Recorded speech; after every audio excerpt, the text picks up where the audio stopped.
Hi there. I am Nancy Ekpezu, and I'm the lead consultant at Ekpezu Smith Consulting.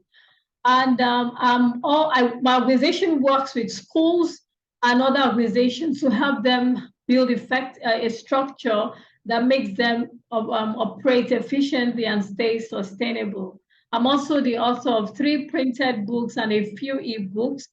And in this episode of Administration with Nancy, where I share content on administration and management, I'll be talking about business etiquette, just sharing a few tips. And by the way, if you want the full-blown training, you can contact my organization to do this in-house. We travel to any city around Nigeria and even outside.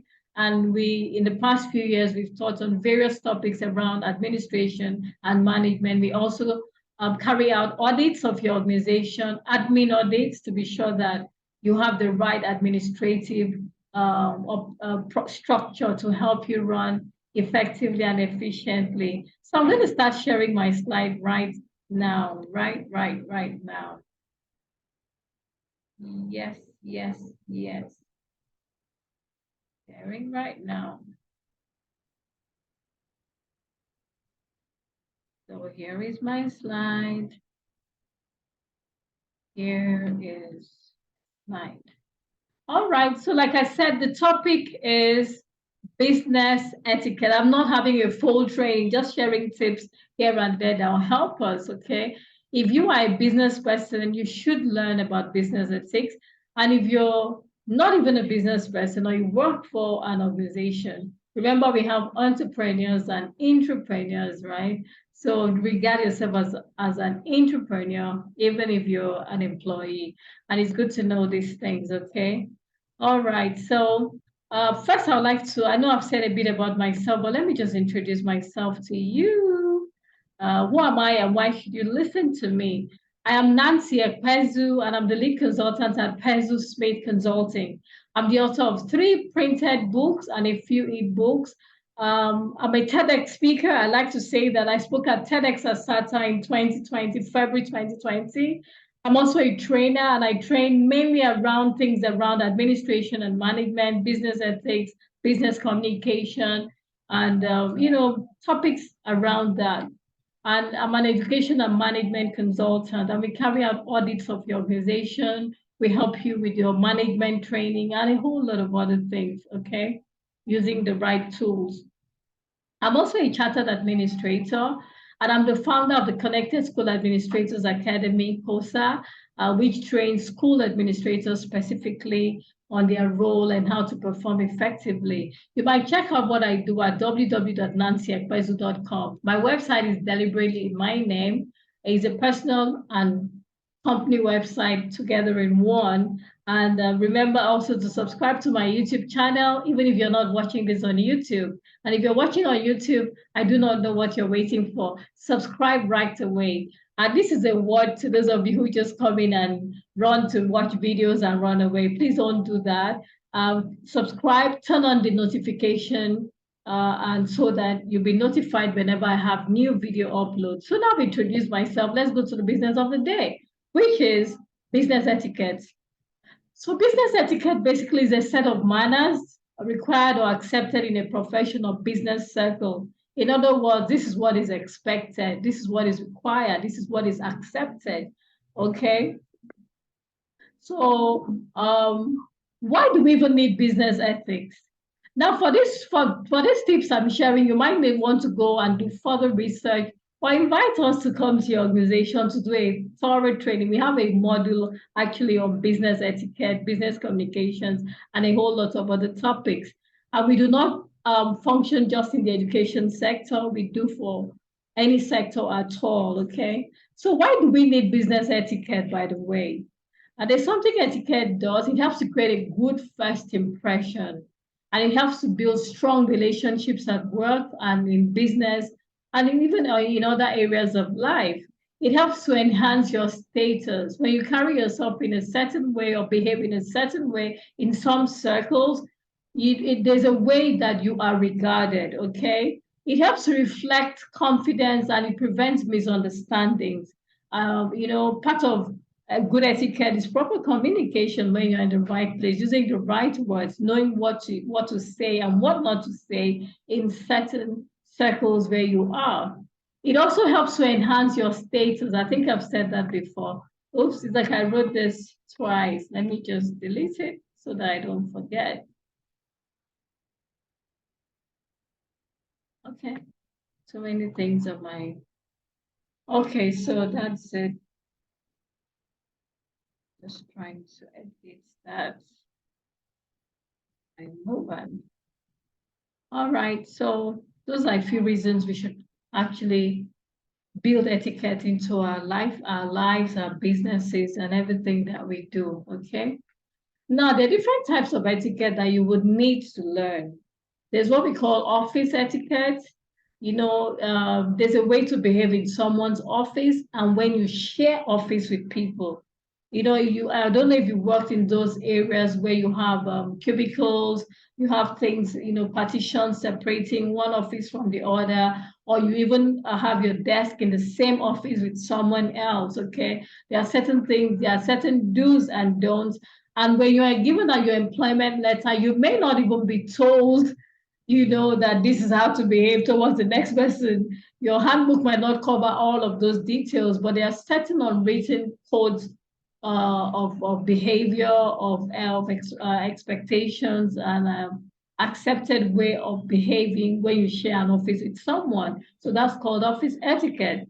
And then we have cubicle etiquette, which goes a little more. You share the same cubicle with someone. That makes it even a little closer than the office. And then, of course, we have dining etiquette. Sometimes you have to have a lunch as an organization, or you have an event where food is served, or people have to go out somewhere to have dinner, maybe to celebrate something or a milestone that your organization has achieved. You need to know how to behave when you get to such a place. You also have meeting etiquette.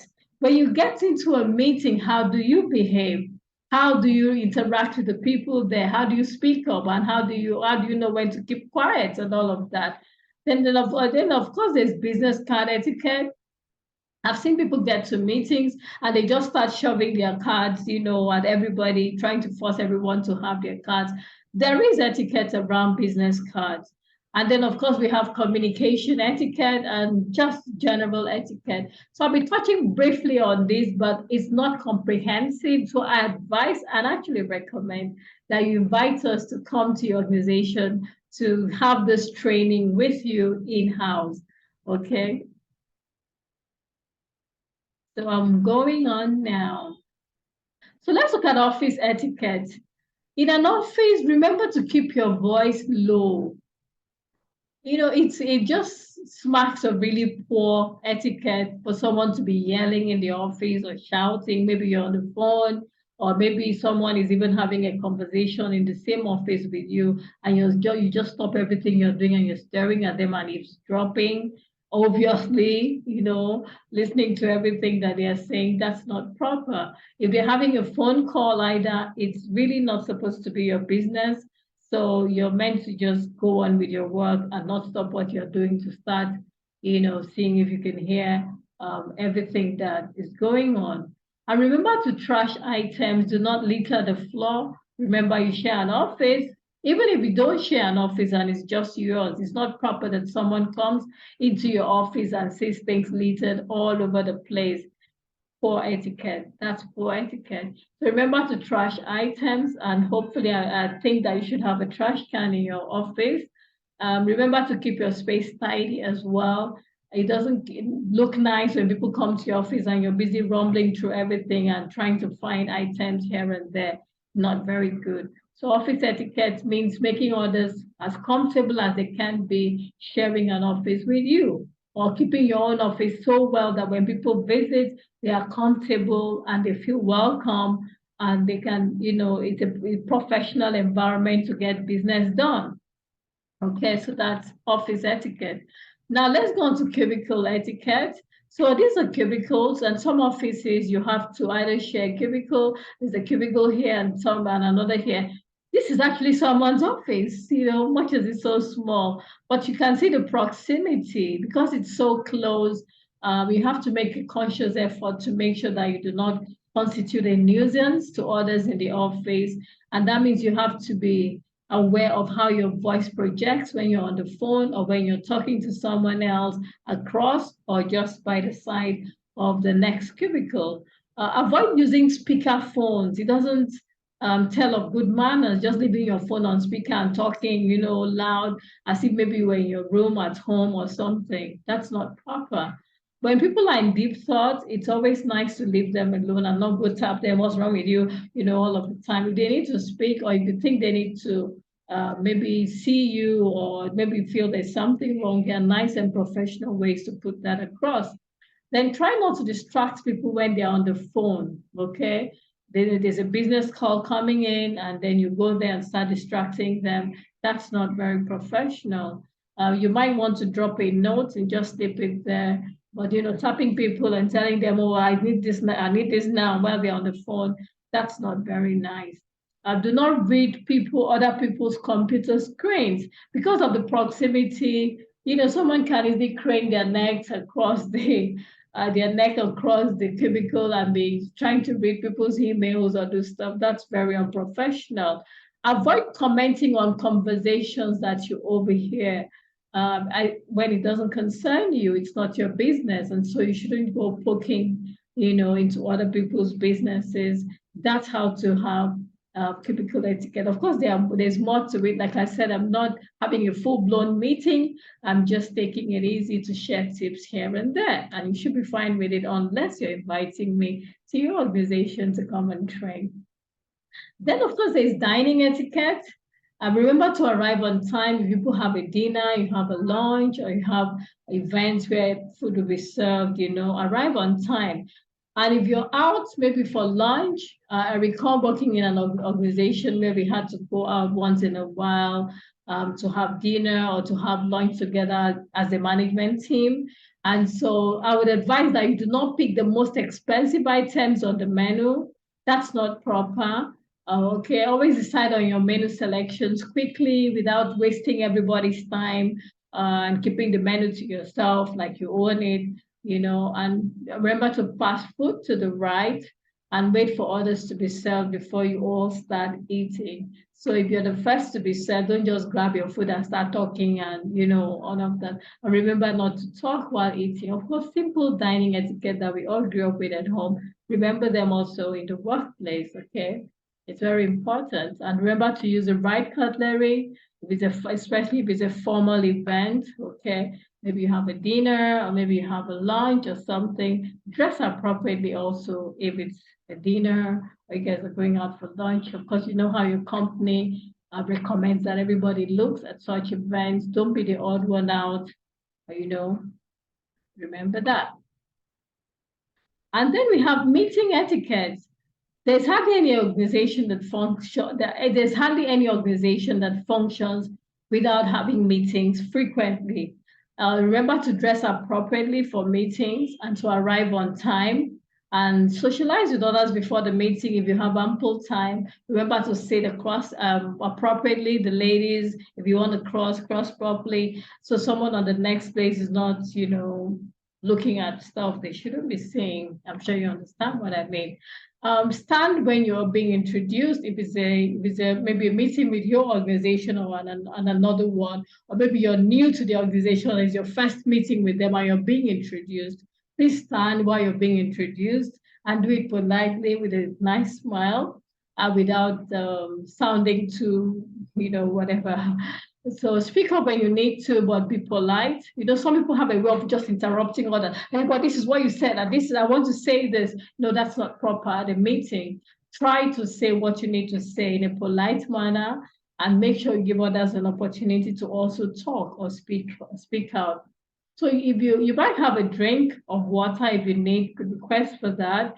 Or you could get yourself a soft drink if that is permitted, but do not eat at a meeting, especially when it's not served by the organization to everybody. And do not take calls while the meeting is on. As a matter of fact, put your phone on silent and do not disturb mode.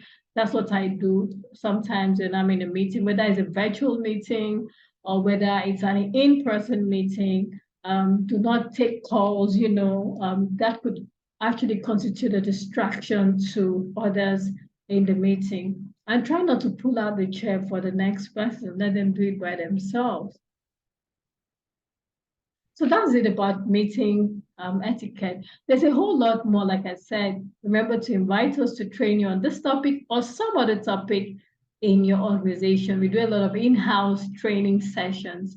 So the business card etiquette, I see people go to events and they just bring out their business cards from wherever and just start shoving it, into everybody's face, like they were just waiting to come there and advertise and give their cards out.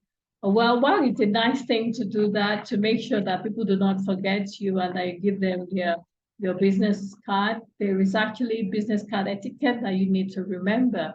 Always take your business cards to a meeting. Take a few copies, and if you have them properly, saved.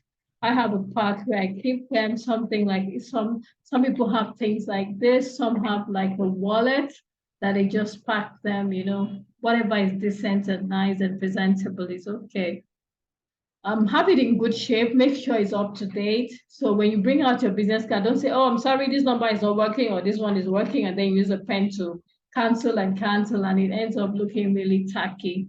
Okay, so keep it in good shape and make sure it's up to date, especially when it's a very important meeting you've been preparing for. Be selective about distributing it at events or meetings. So it's not everybody you meet, maybe from the door, here, this is my business card, keep it. You should know the people that you want to give your business cards to, maybe from the conversations you've had or whatever, the people you meet or during a networking event, and you should do it in a very professional manner.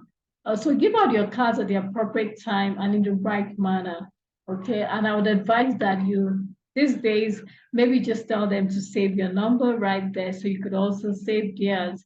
And remember to follow up also, maybe with an email to remind them, because a lot of business cards get thrown away these days. But if you follow up, maybe with their details on with their social media platforms, you can always do some networking after the event and get in touch with them. I mean, the people that you have met at such an event or meeting. Then there is communication etiquette.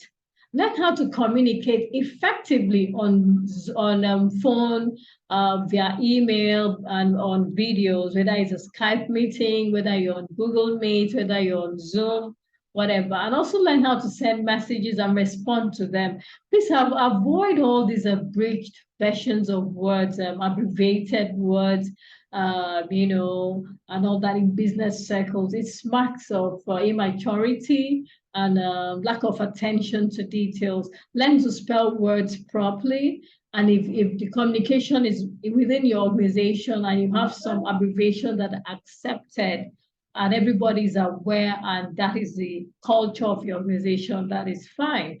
But if you're communicating with another organization and you're sending maybe a WhatsApp message or an SMS, please spell every word in full and try to be as courteous as you can and do not respond to people in a flippant manner or just, the cool jesting and all of that goes on from really young people. I don't think there are a lot of the older people do that, just sending funny text messages that could hardly be deciphered.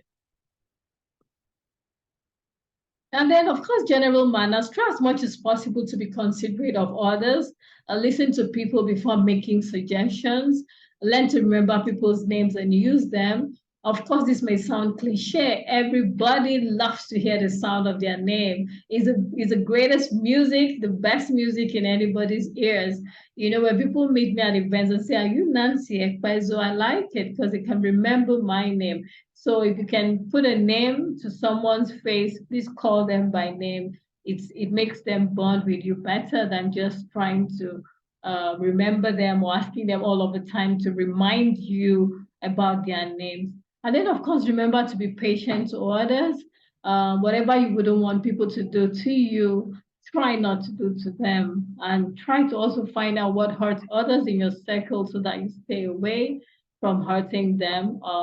and all that. And remember that business etiquette differs from circle to circle, and what is acceptable in one place might not necessarily be the same in another. In some circles, a handshake is fine. In some, you can hold someone's hand and walk, depending on the country where you are, the locality where you are. Be sensitive also to the culture of that particular organization, because it will also impact on the business. Etiquette in that environment. So there's a place for that, for cultural sensitivity in business etiquette.